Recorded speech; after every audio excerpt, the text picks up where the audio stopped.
बच्चों, आज हम लोग मित्रता पाठ का पुनरावृत्ति करेंगे। पाठ को हम लोगों ने पढ़ा था, पुनः एक बार संक्षेप में मैं पाठ को आप लोग को समझाती हूँ। ठीक है, प्रस्तुत पाठ में बताया गया है कि मित्र के प्रति हमारा कर्तव्य क्या है और सच्चा मित्र क्या होता है। मित्र के महत्व को बताया गया है कि हमारे जीवन में मित्र की बहुत बड़ी भूमिका है, उसके बारे में प्रस्तुत पाठ में बताया है।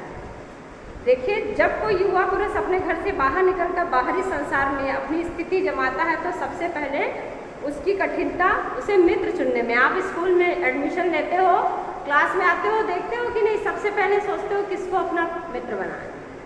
और नए बच्चे आते हैं तो साइड में ही बैठे रहते हैं, उनको कोई अपना मित्र बनाता नहीं है। ठीक है, और वो भी बेचारा अकेले ही बैठा रहता है।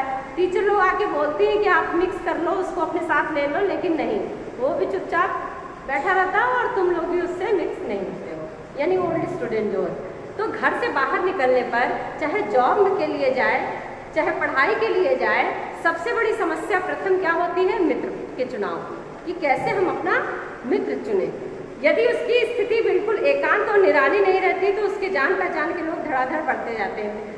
लोगों का व्यवहार भी तरह तरह का होता है, कोई शांत प्रकृति का होता है, कोई चंचल प्रकृति का होता है। ठीक है, तो शांत प्रकृति वाले जो होते हैं वो लोग जल्दी से मित्र नहीं बना पाते हैं। ठीक है, इंट्रोवर्ट जिसको बोला जाता है इंग्लिश में। ठीक है, और जो चंचल होते हैं, जो सब में हिल मिल जाते हैं, उनको मित्र बनाने में कोई दिक्कत नहीं होती, फटाक से उसके मित्र बन जाते हैं। तो जो एकांत में रहना पसंद करते हैं उनको मित्र बनाने में थोड़ी दिक्कत आती है। यही जो चंचल लोग रहते हैं ये इतनी जल्दी सबसे मिक्स हो जाते हैं कि यही जो आपस में हेल मेल जो होता है जो है, यही मित्रता का रूप ले लेती है। मित्रों के चुनाव की उपयुक्तता पर उनके जीवन की सफलता निर्भर होती है, क्योंकि संगत का गुप्त प्रभाव हमारे आचरण पर पड़ता है। मित्र का चुनाव हमें बहुत सोच समझ कर करना चाहिए, क्योंकि संगत का बहुत बड़ा हमारे जीवन में योगदान है। जैसा साथ रहेगा वैसा ही हमारा बिहेवियर होगा। तो गुप्त रूप से आपको पता नहीं चलेगा, आपके पेरेंट्स घर में देख के सोचेंगे अरे ये किसके साथ अभी रहने लगा, इसके व्यवहार में ये चेंज आया है। ठीक है, तो कहीं ना कहीं से वो गुप्त रूप से आपके मित्र का आपके ऊपर उसका व्यवहार कहीं ना कहीं छोड़ जाता है। ऐसे समय में समाज में प्रवेश करके अपना कार्य आरंभ करते हैं, जबकि हमारा चित्त कोमल और हर तरह का संस्कार ग्रहण करने योग्य रहता है। हमारे भाव अपरिमार्जित और हमारी प्रवृत्ति अपरिपक्व रहती है। हम लोग कच्ची मिट्टी के समान रहते हैं, जिसे जिस रूप में चाहे। जब बच्चा एडमिशन लेता है या पढ़ाई करने निकलता है तो क्या होता है, वो एकदम भोला भाला मिट्टी का जो भी लड्डू रहता है, ठीक है, उसको जिस शेप में दे दो उस शेप में वो बन जाता है। ठीक है, तो उसका चित्त कोमल, मन एकदम कोमल रहता है। तो उस समय क्या है, उसको अच्छे भरे फूले की किसी की पहचान नहीं रहती है। वो बेचारा अच्छा साथ मिला तो अच्छा बन गया और बुरा साथ मिला तो बुरा बन गया। तो इस समय उसको जब कच्ची मिट्टी बच्चा होता है, यानी भोला भाला होता है, उसको दुनियादारी की समझ नहीं होती है, उस समय उसको जो मित्र अगर अच्छा मिले तो अच्छा उसको बना सकता है और बुरा चाहे जिस रूप में उसको ढाला जाता है, यानी बचपन में व्यक्ति को जिस रूप में चाहो उस रूप में ढाल सकते हैं। ऐसे लोगों का साथ करना हमारे लिए बुरा है जो हमसे अधिक दृढ़ संकल्प के हैं, क्योंकि हमें उनकी हर बात बिना विरोध के मान लेनी पड़ती है। पर ऐसे लोगों का साथ करना भी बुरा है जो हमारी ही बात को ऊपर रखते हैं। कभी कभी दोस्ती में ऐसा होता है, तुम्हारी फ्रेंड ऐसी रहेगी कि सब बात अपनी मनवाएगी, कि तुमसे कहेगी नहीं ऐसा होना चाहिए, अरे नहीं भाई ऐसा होना चाहिए। ठीक है, तो तुम दबते रहोगे, बस उसके हाँ में हाँ मिलाते रहोगे। ठीक है, दृढ़ निश्चय है कि वो तुमको डोमिनेट करेगा, अपनी बात हमेशा ऊपर रखेगा और हर बात का के विरोध के को मान लेनी पड़ती। पर ऐसे लोगों का साथ करना और भी बुरा है जो हमारी ही बात ऊपर रखते हैं, क्योंकि ऐसी दशा में तो हमारे ऊपर कोई नियंत्रण रहता है और न हमारे लिए कोई सहारा रहता है। दोनों अवस्थाओं में जिस बात का भय रहता है उसका पता युवकों को प्रायः हो। देखो, जब खुद डिसीजन लेगा, ठीक है, अपनी बात ऊपर रहेगा तो हम निश्चिंत रहेंगे। ठीक है, और अगर हमारी बात ऊपर रखेगा तो हमको बहुत आगे पीछे सोचना होगा। ठीक है, कि इस निर्णय लेने के समय में कि अगर तुमसे कोई पूछता है कि ऐसा हो, ऐसा किया जाए कि ऐसा, तुम्हारे ऊपर डिसीजन छोड़ा रहे तो तुम्हारे लिए थोड़ा मुश्किल हो जाएगा, तुम्हारे या किसी के लिए। लेकिन अगर ऐसा दोस्त है दृढ़ निश्चयी कि अपनी बात को ऊपर रखता है, तो कभी कभी तुम कुछ फायदे में भी रहते हो कि चलो अच्छा है, जो कुछ आएगा सब उसके ऊपर आएगा, सही होगा तो गलत होगा तो, ठीक है। तो ये दोनों तरह से ठीक होता है अगर मित्र अपनी बात ऊपर रखता है तो भी अच्छी बात है। युवा पुरुष प्राय विवेक से कम काम लेते हैं। कैसे आश्चर्य की बात है कि लोग एक घोड़ा लेते हैं और उसके 100 दोष को परख लेते हैं, पर किसी मित्र को बनाने के पूर्व आचरण और स्वभाव का कुछ भी विचार अनुसंधान नहीं करते। छोटी सी चीज़ खरीदते हैं तो हम 10 बार उसको परखते हैं, आगे देखेंगे, पीछे देखेंगे, दाम देखेंगे, चलेगा कि नहीं, मजबूत है कि नहीं, टिकाऊ है, अच्छा है, यूज़ करने लायक है कि नहीं, कहीं ऐसा ना हो टूट जाए, कहीं ऐसा ना हो जल्दी खराब हो जाए, ठीक है, कहीं ऐसा ना हो पैसा बर्बाद हो जाए। तो 10 तरह की बातें दिमाग में आती, पैसे खर्च करते हैं, कोई भी छोटा सा सामान खरीदते हैं। लेकिन एक मित्र का जिसका हमारे लाइफ में, हमारे जीवन में बहुत महत्वपूर्ण योगदान है, वो बनाते समय हम कभी ये बात नहीं सोचते कि ये हमारी लाइफ में मेरे से पास आ रहा है तो उसका कैसा होगा, हमारे जीवन पर उसका कैसा प्रभाव पड़ेगा। उस अनुसंधान में खोज, उसके बारे में हम खोज नहीं करते कि वो कैसा है, ठीक है। अनुसंधान का मतलब होता है खोज। वे उसमें सब बातें अच्छी मानकर अपना पूरा विश्वास जमा देते हैं। हंसमुख चेहरा, बातचीत का ढंग, थोड़ी चतुराई या साहस, यही 2-4 बातें किसी में देखकर लोग झटपट अपना बना लेते हैं। हम लोग यह नहीं सोचते कि मैत्री का उद्देश्य क्या है, क्या जीवन में, व्यवहार में उसका मूल्य भी है। यह बात हमें नहीं सूझती कि यह ऐसा साधन है जिससे आत्मशिक्षा का कार्य बहुत सुगम हो जाता है। एक प्राचीन विद्वान का वचन है, विश्वासपात्र मित्र से बड़ी भारी रक्षा रहती है। देखो, कोई हंसमुख स्वभाव क्या है, बहुत हंस के बोलता है, तो बातूनी ज़्यादा है, ठीक है, और बातचीत करने का तरीका अच्छा है, तो फटाक से हम उसको अपना फ्रेंड मित्र बना लेंगे, कह देंगे चलो अरे ये तो बहुत अच्छे है, नेचर तो इसका बहुत अच्छा है, अच्छे से बात करती है, हमेशा हंसती रहती है, तुमसे मिक्स होती है, तो तुम फटाक से उसको अपना मित्र बना लोगे, ठीक है। लेकिन हम लोग ये सब देख के मित्र बनाते हैं, लेकिन मित्रता का उद्देश्य क्या है ये हमें नहीं पता होना चाहिए, कि जीवन में उसके व्यवहार के कुछ मूल्य भी हैं। इसीलिए इस पे एक विद्वान ने कहा है कि विश्वास पात्र मित्र से बड़ी भारी रक्षा रहती है। यानी हमारा दोस्त विश्वास पात्र है, हमें धोखा देने वाला नहीं है, हमारे दुख सुख में साथी है, तो हमारे लिए बहुत एक तरह से वो रक्षक का काम करता है। हमारे मुसीबतों में मेरा सहारा बनेगा, हमारी जब परेशानी आएगा तो हमारे कंधे पे हाथ रख के हमारा सहारा देगा। तो अगर विश्वास पात्र मित्र है तो हमारे लिए बहुत रक्षा रहती है उससे। जिसे ऐसा मित्र मिल जाए उसे समझना चाहिए कि खजाना मिल गया। विश्वास पात्र मित्र जीवन की एक औषधि है। औषधि है मीन्स जब हम दुख में रहेंगे, हम बहुत परेशानी कोई रहेगी, मित्र से शेयर क्या होता है, स्कूल कॉलेज की बात ही शेयर होती है, घर की बात कम होती है। लेकिन अगर कभी आप घर की भी बात शेयर कर लो तो शायद मित्र अगर अच्छा है, विश्वास पात्र है, तो आपका मन हल्का हो जाएगा उसके साथ बात करके। तो वो औषधि का काम करता है, वो ढांढस बनाएगा, छोड़ो जी ऐसा हो गया, अरे मत परेशान हो, ऐसा ठीक हो जाएगा, इस ढंग की बातें मित्र को कहता है। तो इसलिए मित्र जो है औषधि का भी काम करता है। हमें अपने मित्रों से यह आशा रखनी चाहिए कि वे उत्तम संकल्पों से हमें दृढ़ करेंगे, दोषों और त्रुटियों से हमें बचाएंगे, ठीक है, हमारे सत्य, पवित्रता और मर्यादा के प्रेम को पुष्ट करेंगे। जब हम कुमार्ग पर पैर रखेंगे तब हमें सचेत करेंगे, जब हम हतोत्साहित होंगे तब हमें उत्साहित करेंगे।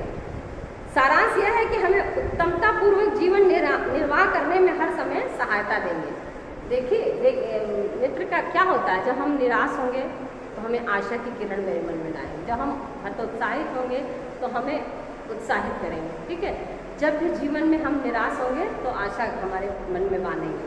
तो इस प्रकार जो है मित्र सब मिला के अगर देखा जाए तो मित्र जो है हमें उत्तमता पूर्वक जीवन निर्वाह करने में हर तरह से सहायता करते हैं। उत्तमता पूर्वक में अच्छे तरह जीवन यापन कैसे करना है, अगर अच्छा मित्र है तो उसमें हमारा साथ देगा। सच्ची मित्रता में उत्तम वैद्य की सी निपुणता परख होती है। उत्तम वैद्य अभी बोला गया ना, औषधि के समान है, औषधि के समान है या उत्तम वैद्य। वैद्य क्या होता है, जो दवा देते हैं, आयुर्वेदिक। तो बोला गया है कि उत्तम वैद्य की तरह छात्रावस्था में मित्रता की धुन सवार रहती है। छात्रावस्था यानी आँख की जो अवस्था है, बच्चे जो स्कूल जाने वाले होते हैं उन लोगों को दोस्ती सबसे बड़ी चीज़ है। मित्रता की धुन सवार होती है, यानी दोस्त के बारे में बहुत ज़्यादा सोचते हैं, दिन भर दोस्त की दुनिया में ही रहते हैं। ठीक है, मित्रता हृदय से उमड़ पड़ती है। पीछे के जो स्नेह बंधन होते हैं उनमें ना तो उतनी उमंग रहती है और ना उतनी खिन्नता। बाल मैत्री में जो मग्न करने वाला आनंद होता है, जो हृदय को बेधने वाली ईर्ष्या और खिन्नता होती है, वह और कहाँ। कैसे मधुरता और कैसी अनुरक्ति होती है, कैसा अपार विश्वास होता है हृदय की ओर, कैसे उद्गार निकलते हैं। वर्तमान कैसा आनंदमय दिखाई पड़ता है और भविष्य के संबंध में कैसी लुभाने वाली कल्पनाएं मन में रहती हैं। कितनी जल्दी बातें लगती हैं और कितनी जल्दी मनाना होता है। दोस्ती कैसे झट से गुस्सा आ जाते हैं क्लास में, कोई बात कुछ बोल दिया तो तुरंत नाराज हो गए। तो वो बाल मन जो होता है, वो मित्र तो दुनिया में उससे बढ़कर कुछ है ही नहीं है, लेकिन वो चंचल मन की कोई बात जल्दी से अच्छी भी लग जाती है, कोई बात जल्दी से बुरी भी लग जाती है, किसी बात को नाराज भी हो जाते हैं। इस तरह जो है अपने किसी से ईर्ष्या की भावना भी बहुत ज़्यादा पनप जाती है, किसी से अथाह प्रेम भी हो जाता है। देखता है मम्मा लोग कहती होगी ना कि अरे आजकल उससे बहुत दोस्ती हो गई है, तो उससे जब दोस्ती हो जाती है तो दुनिया में उस फ्रेंड से, उस मित्र से बढ़कर खुद दुनिया में है ही नहीं है। चाहे कोई कितना भी कहे, कितना ज़्यादा उससे दोस्ती हो गई है, लेकिन सारी अच्छाइयाँ उसमें नजर आएंगी। लेकिन जरा सी बात कभी कुछ उससे मन मुटाव हो गया तो उससे बड़ा दुश्मन भी कोई नहीं रहता है, तुरंत वो दोस्त दुश्मन बन जाता है। होता है ना तुम लोग के साथ, बच्चों के साथ। बच्चों का मन ऐसे ही होता है कि ईर्ष्या भी बहुत जल्दी उसके मन में पनप जाती है। सहपाठी की मित्रता, इस उक्ति में हृदय में के कितने भारी उथल पुथल का भाव भरा हुआ है कि जिस सहपाठी में साथ में पढ़ने वाले, जिस प्रकार युवा पुरुष की मित्रता स्कूल के बालक की मित्रता से दृढ़, शांत और गंभीर होती है, उसी प्रकार हमारी युवावस्था के मित्र बाल्यावस्था के मित्रों से कई बातों में भिन्न होते हैं। अभी हम बाल्यावस्था के मित्र के बारे में बताया कि बचपन ऐसा होता है कि मित्र के लिए जान देता है, लेकिन अगर मित्र से कभी कोई गलती हो जाए या मित्र कुछ उसका कर दे तो उससे बड़ा दुश्मन कोई नहीं होता है। लेकिन बाल्यावस्था से युवावस्था यानी यंग लोग, जो बड़े लोग होते हैं, उनकी मित्रता का कुछ दूसरी टाइप की होती है, अलग होती है। मैं समझता हूँ कि मित्र चाहते हुए बहुत से लोग मित्र के आदर्श की कल्पना मन में करते होंगे, पर इस कल्पित आदर्श से तो हमारा काम जीवन के झंझटों में चलता नहीं। सुंदर प्रतिभा, मनभावी चाल और स्वच्छंद प्रकृति, ये ही दो चार बातें देखकर मित्रता की जाती है। पर जीवन संग्राम में साथ देने वाले मित्रों में इनसे कुछ अधिक बातें चाहिए। जीवन संग्राम, संग्राम क्या होता है? जीवन का जो लड़ाई है, संघर्ष की जीवन है ना। जीवन में बहुत सारी मुश्किलों का सामना करना होता है। तो ऐसा नहीं कि अच्छा सा बोलने वाला, अच्छा सुंदर सा मित्र मिल जाए, स्मार्ट सा, अच्छे कपड़े पहनने वाला, बड़े घर का, तो उसको मित्र बना लो।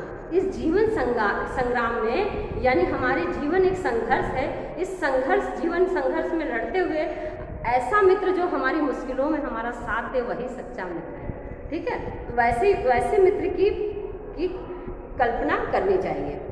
सुंदर, स्वच्छंद और मन भावनी प्रतिभा देखकर मित्र नहीं बनाना चाहिए। मित्र केवल उसे नहीं कहते जिसके गुणों की तो हम प्रशंसा करें, पर जिससे हम स्नेह न कर सकें, जिससे अपने छोटे छोटे काम ही कम निकाले जाएं, पर भीतर घृणा करते रहें। मित्र सच्चे पथ प्रदर्शक के समान होना चाहिए, जिस पर पूरा विश्वास किया है। कभी कभी ऐसा होता है कि देखो दोस्ती मुंह पे होती है, पीछे बहुत मन में गुस्सा होता है, ऐसा करती है, वो ऐसा करती है। अब दूसरी फ्रेंड से, उसी ग्रुप में 2-3 लोग रहते हैं, लेकिन उसकी बुराई उससे अच्छे से मुंह पे तो बोलते हैं, लेकिन 3rd नंबर वाली से उसकी कंप्लेन हमेशा, जब मौका मिलता है तो उसके बारे में बातें होने लगेंगी, वो ऐसा किया, वो ऐसा किया। ठीक है, इसका मतलब ऊपर से मन मिल रहा है, अंदर से कहीं ना कहीं तुम लोगों को या जो भी मित्र है उसको तकलीफ है। ठीक है, लेकिन मित्र ऐसा हो कि जिससे हमारे छोटे छोटे काम भी सॉल्व हो जाए, मुश्किलों को भीतर घृणा करते रहे, ऐसा मित्र नहीं बनाना चाहिए। क्योंकि मित्र हमारा सच्चा पथ प्रदर्शक होता है, यानी हमें सच्ची राह पर चलाने के लिए हमारा मित्र बहुत बड़ा महत्वपूर्ण योगदान है, जिस पर हम विश्वास कर सकें। मित्र भाई के समान होना चाहिए, जिसे हम अपना प्रीति पात्र बना सकें, यानी हम अपने प्रेम से अपनी सब बात उसको बता सके, ऐसा होना चाहिए। हमारे और हमारे मित्र के बीच सच्ची सहानुभूति होनी चाहिए, ऐसी सहानुभूति जिसे एक की हानि लाभ को दूसरा अपना समझे।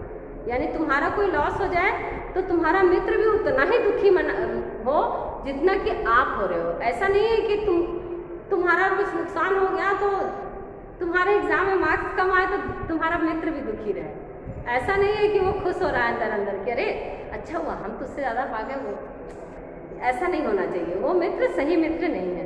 तो मित्र ऐसा होना चाहिए कि आपके दुख में भी वो दुखी हो, आपकी खुशी में भी वो खुश हो, ऐसा मित्र होना चाहिए।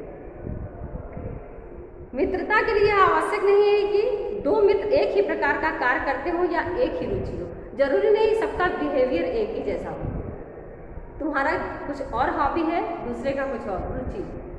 जरूरी नहीं कि सब कुछ मिलता रहे, सारी बातें दो मित्र की मिलती हुई नहीं रहती हैं। प्रकृति और आचरण की समानता भी आवश्यक या वांछनीय नहीं है। दो भिन्न प्रकृति के मनुष्यों में बराबर प्रीति और मित्रता रही है।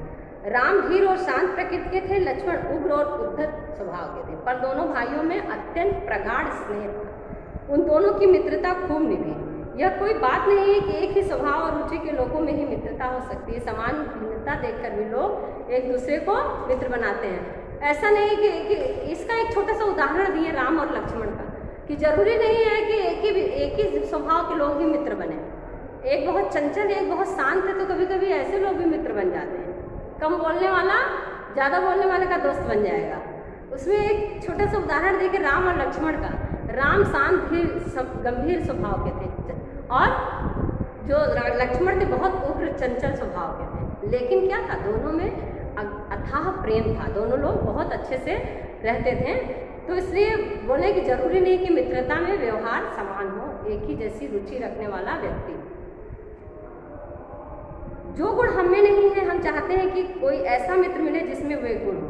चिंताशील मनुष्य प्रफुल्लित का साथ ढूंढता है। प्रफुल्लित यानी जो हमेशा खुश होने वाला, जो शांत स्वभाव का है वो प्रफुल्लित। हम चाहते हैं कि हमको ये चीज़ नहीं आता है तो हम अपने मित्र को बनाएंगे तो हम उससे सीखेंगे, ठीक है। तो ऐसे मित्र को बनाना चाहिए कि जो हमारे में कमियां हो, अगर हमारे मित्र में हो वो गुण, तो हम उससे सीख सकें। तो इसलिए ऐसे मित्र बनाना चाहिए जिससे कि हम जो है उसकी अच्छाइयों को ले सकें, ठीक है। तो ऐसा मित्र मिले जिससे वे गुण हो। चिंताशील मनुष्य प्रफुल्लित का साथ, यानी जो शांत स्वभाव का व्यक्ति रहता है वो क्या होता है, वो चंचल व्यक्ति का साथ ढूंढता है। निर्बल बली का साथ, जो कमजोर होता है वो सोचता है ताकतवर दोस्त बनाए। लड़ाई उड़ाई हो तो मार पिटैया काम करें, हम तो सीधे साधे हैं, किसी से लड़ाई हो तो चल के उससे दोस्ती कर लेंगे तो पिटाई कर देगा वो, तो हम जीत जाएंगे, ठीक है। तो उस तरह मित्र बनाते समय ये चीज़ देखना चाहिए। धीर उत्साही का, जो बहुत शांत सुशील है वो उत्साही व्यक्ति का साथ ढूंढता है। उच्च आकांक्षा वाला चंद्रगुप्त युक्ति और उपाय के लिए चाणक्य का मुंह ताकता था। नीत विशारद अकबर मन बहलाने के लिए बीरबल की ओर देखता था।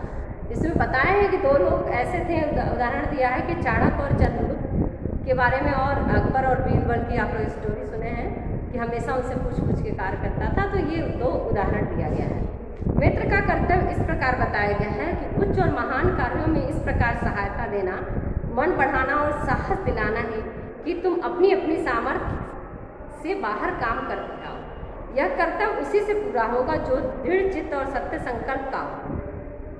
इससे हमें ऐसे ही मित्रों की खोज में रहना चाहिए जिनसे हमसे अधिक आत्मबल हो। हमें उनका पल्ला उसी तरह पकड़ना चाहिए जिस तरह सुग्रीव ने राम का पल्ला पकड़ा था। मित्र हो तो प्रतिष्ठित और शुद्ध हृदय के हो, मृदुल और पुरुषार्थी हो, श्रेष्ठ और सत्यनिष्ठ हो, जिससे हम अपने को उनके भरोसे पर छोड़ सकें और यह विश्वास कर सकें कि उनसे किसी प्रकार का धोखा न होगा। पुरुषार्थी यानी मेहनती, मृदुल मतलब मृदुभाषी, अच्छा बोलने वाला हो, मेहनती हो, सत्यवादी हो, ठीक है। ये सारे गुण सच्चे मित्र में होना चाहिए। जब हम मित्र बनाएं तो ये सारे गुण उसमें होना चाहिए जिस प्रकार, जिससे कि किसी प्रकार का हमें जीवन में उससे धोखा मिलने का डर ना रहे कि अरे ऐसा मेरा मित्र झूठ नहीं बोलता है, मेरा मित्र बहुत मेहनती है, मेरा बहुत सत्य बोलता है या बहुत मृदुभाषी है, तो हमारे जीवन में कभी उससे कोई डर नहीं है। ऐसा व्यक्ति मित्र होना चाहिए।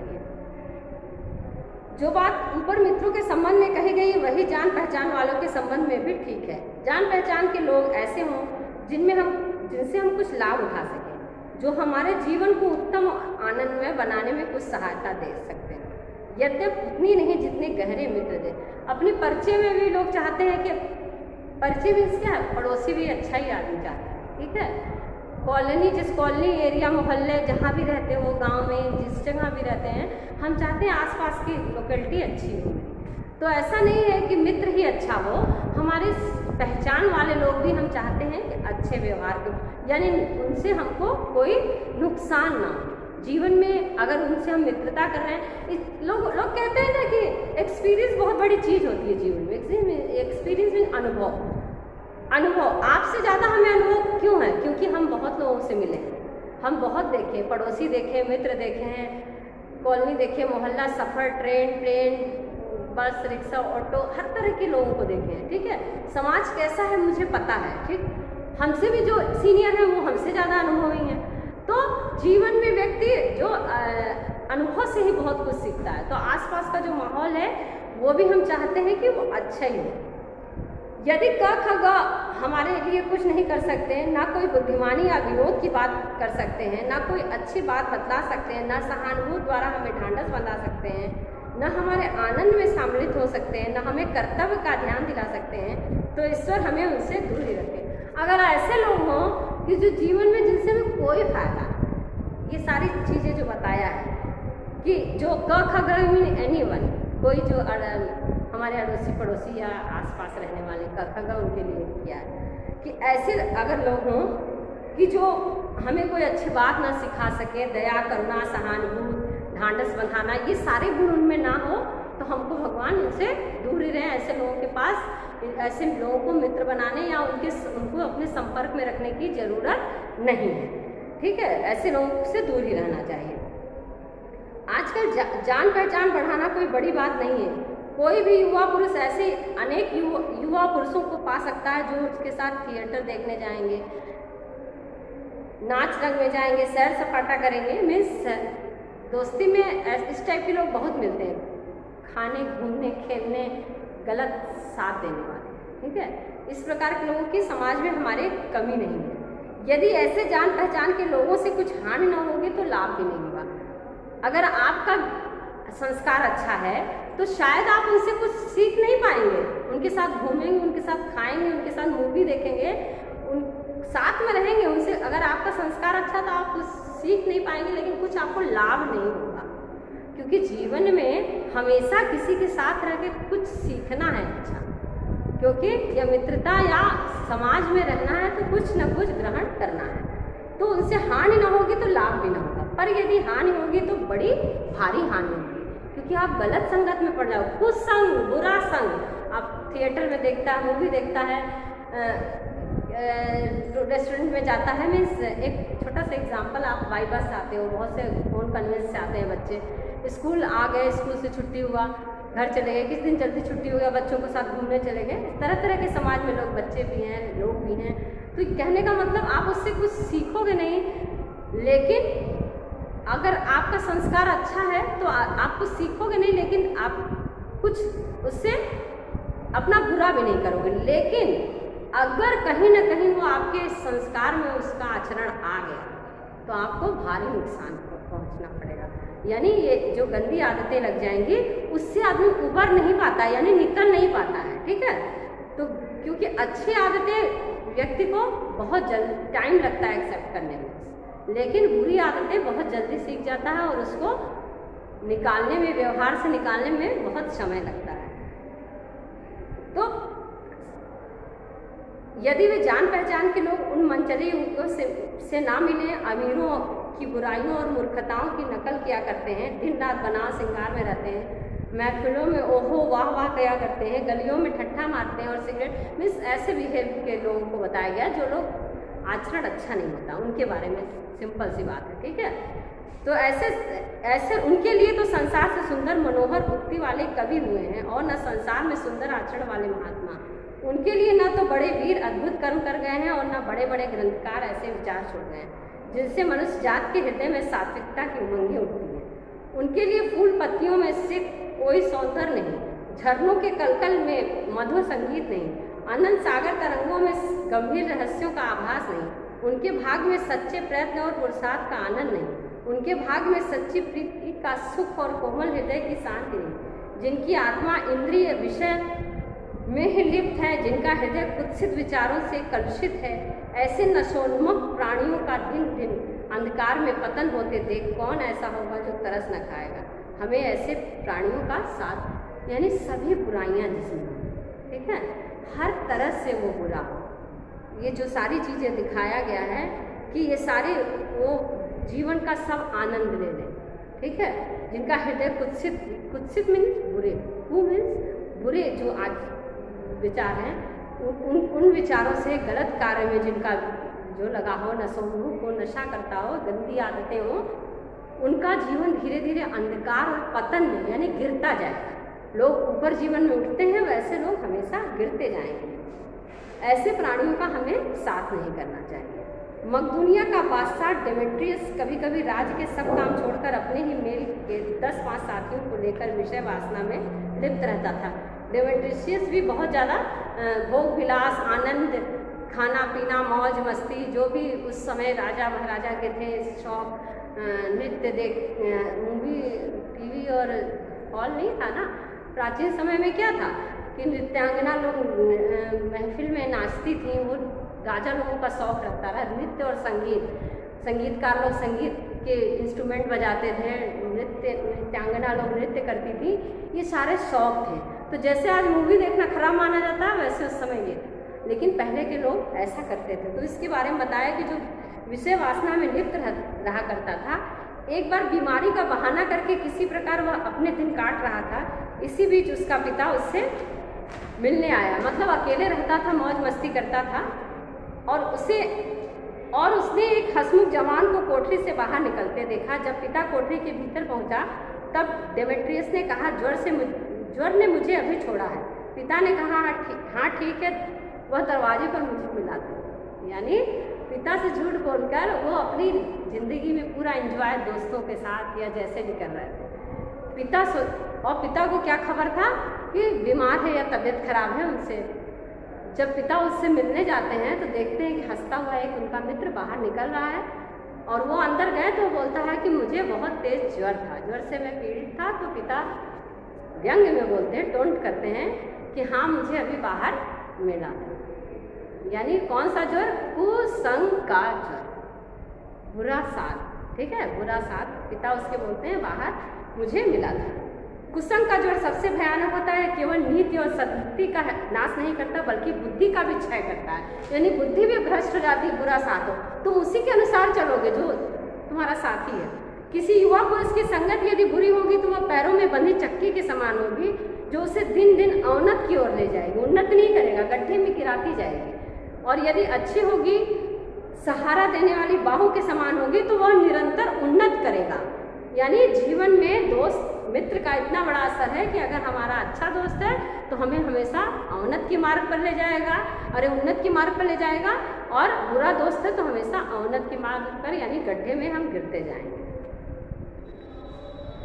इंग्लैंड के एक विद्वान को युवावस्था में राज दरबारियों की जगह नहीं मिली। इस पर जिंदगी भर वह अपने भाग्य को सराहता रहा। बहुत से लोग इसे अपना बड़ा भारी दुर्भाग्य समझते, पर वह अच्छी तरह जानता था कि वह बुरे लोगों की संगत में पड़ता जो उसकी आध्यात्मिक उन्नति में बाधक होते। बहुत से लोग ऐसे होते हैं जिनके घड़ी भर के साथ से बुद्धि भ्रष्ट हो जाती है, क्योंकि उतने ही बीच में ऐसी ऐसी बातें कही जाती हैं जो कानों में नहीं पड़नी चाहिए। चित्त यानी मन पर ऐसे प्रभाव पड़ते हैं जिनसे उनकी पवित्रता का नाश होता है।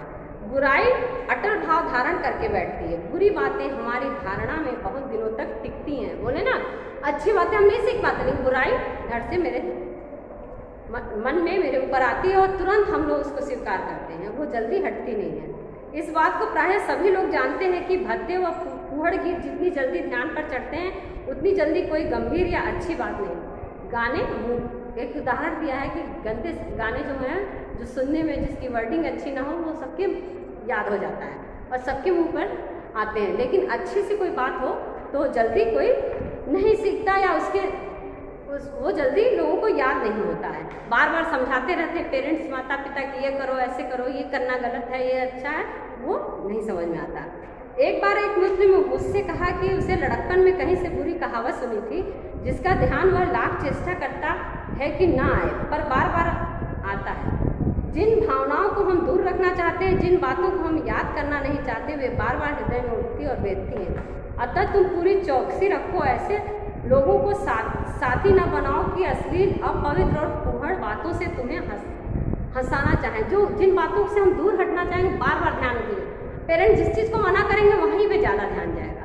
तो आप कोशिश ये करना चाहिए कि ऐसे चीज़ों से दूर रहना चाहिए, सावधान रहना चाहिए कि कहीं ऐसा ना हो कि हम उसके संपर्क में आके बुरे हो जाएं। ऐसा ना हो कि पहले तुम इसे एक बहुत सामान्य बात समझो और सोचो कि ऐसा एक बार हुआ था, फिर ऐसा ना होगा, अथवा तुम्हारे चरित्र बल का ऐसा प्रभाव पड़ेगा कि ऐसी बातें बकने वाले आगे चलकर अपने आप सुधर जाएंगे। नहीं, ऐसा नहीं होगा। जब एक बार मनुष्य अपना पैर कीचड़ में डाल देता है तो उससे बाहर नहीं, यानी गलत साथ अगर मिल गया तो हम कितना भी उससे उबरना चाहेंगे, इसका आशय यही है, हम उससे बाहर दलदल में फंस जाएंगे तो हम उससे बाहर नहीं निकल सकते। इसलिए हमको ये करना चाहिए, सोचना चाहिए कि हमारा विवेक कुंठित हो जाएगा बुरे लोगों के साथ, और हमें जीवन में भले बुरे की पहचान करनी चाहिए और उसके अनुसार हमें अपने जीवन में निष्कलंक होकर अच्छे व्यक्ति के साथ अपना जीवन यापन करना चाहिए। चाहे वो दोस्त हो, मित्र हो, पड़ोसी हो, साथी हो, उसका साथ समझ बूझकर परख कर ही बनाना चाहिए। ठीक है। काजल की कोठरी में कैसो ही सयानो जाए, एक लीक काजल की लागी है पैर लागी है। वही काजल की कोठरी में अगर यानी गंदे लोग के साथ में अगर जाओगे तो कितना भी बचना चाहोगे, ठीक है, काजल की कोठरी वो है, वो तुम्हें अपना कहीं ना कहीं काजल छुआ के ही जाएगा। तो इसलिए बुरे का साथ जब पकड़ोगे तो कहीं ना कहीं तुम्हारे बिहेवियर पे, तुम्हारे चरित्र पर उसका असर पड़ेगा। इसलिए अपने जीवन को अच्छे रूप से चलाने के लिए सच्चे और अच्छे मित्र की पहचान के लिए क्या क्या बातें होनी चाहिए वो बताया गया, उसको ध्यान में रखते हुए मित्र का चयन करना चाहिए। ठीक, पाठ कंप्लीट हो गया। Thank you.